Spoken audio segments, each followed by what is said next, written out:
Arthroscopic rotator cuff repair. This patient has a massive rotator cuff tear. You see the ball in the socket of the shoulder below. You shouldn't be able to see that because the rotator cuff should be in the way, but it's torn.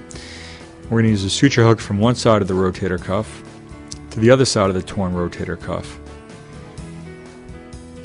And this has a suture loop in it that we deploy. We have a suture grasper to grab it. I'm going to use that to shuttle back a very strong stitch with a Kevlar core. Kevlar is the same material used in police officers' bulletproof vest. And we grab the other end of the suture. We're going to tie this together. Look at the size of the tear, and as we start to pull this first stitch together, just putting the first stitch in it cuts down the size of the tear by about 50%. Makes it a lot easier to work with. See how the size of the tear decreases? We use a special arthroscopic knot. Just tie it, holds it together, and then we use 3 smaller knots to back up that first knot to make sure that it doesn't slip.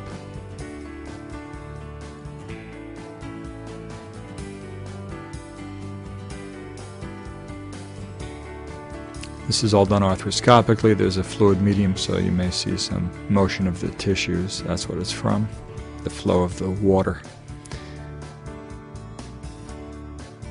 Now we're going to go to the apex of the tear, to the left. Again, putting the suture hook across, deploying the suture loop.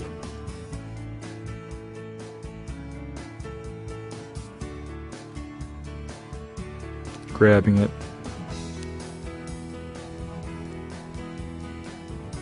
And shuttling a strong suture through the apex of the tear.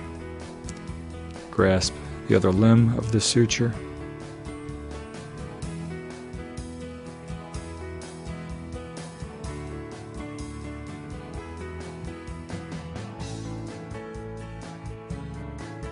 And tie this down also. I'm not going to show all of the backup throws from now on, but there's always 3 smaller knots backing up each special arthroscopic knot.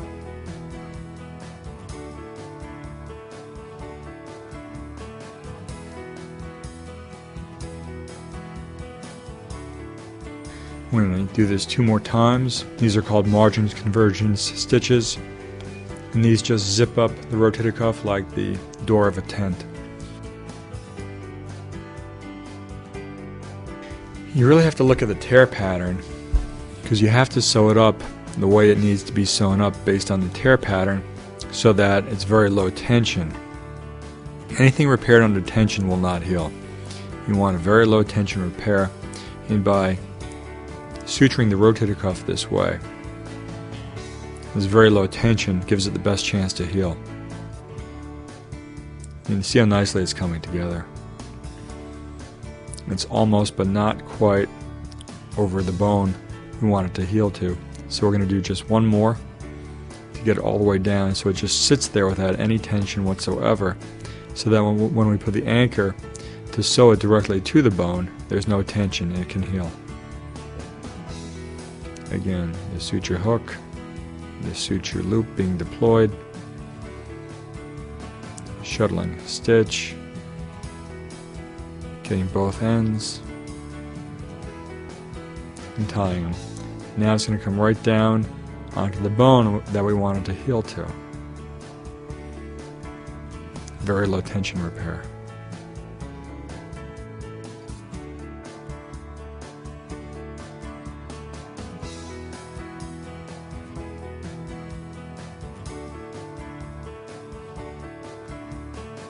Now we're going to place a suture anchor into the bone to tie the rotator cuff tendon down onto the bone. First we use an awl, we mallet this into the bone to create a hole for the suture anchor. And you can see the hole we leave there that we created. This is a suture anchor. It screws in. It's plastic. It's very hard. It's very durable. And it has 2 very strong stitches that come from it. which we can use to tie each half of the rotator cuff tear down to the bone.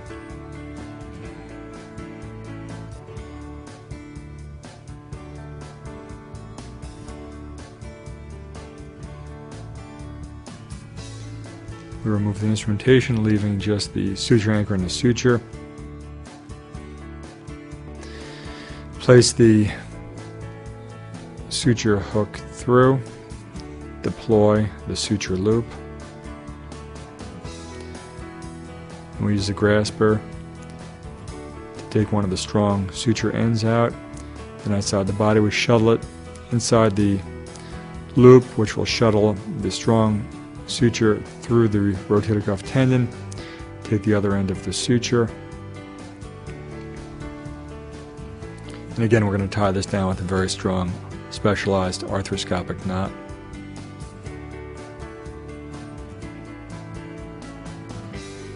And you can see how it presses the rotator cuff tendon right onto the bone we want it to heal to.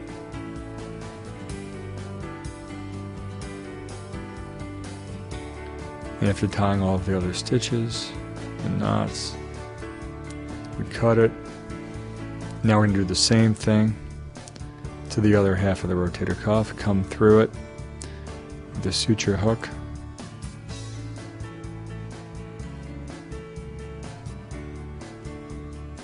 Deploy the suture loop. Take it outside the body, along with one end of the very strong suture.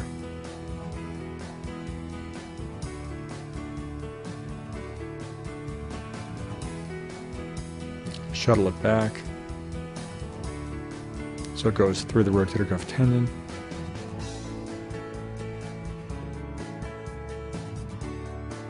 And we're going to tie it down, again forcing the rotator cuff tendon onto the bone we want it to heal to for a very low tension repair. And you can look where there was a massive rotator cuff tear. Now you don't even see the tear, you just see the sutures. Both halves of the rotator cuff are onto the bone. Beautiful repair. All done.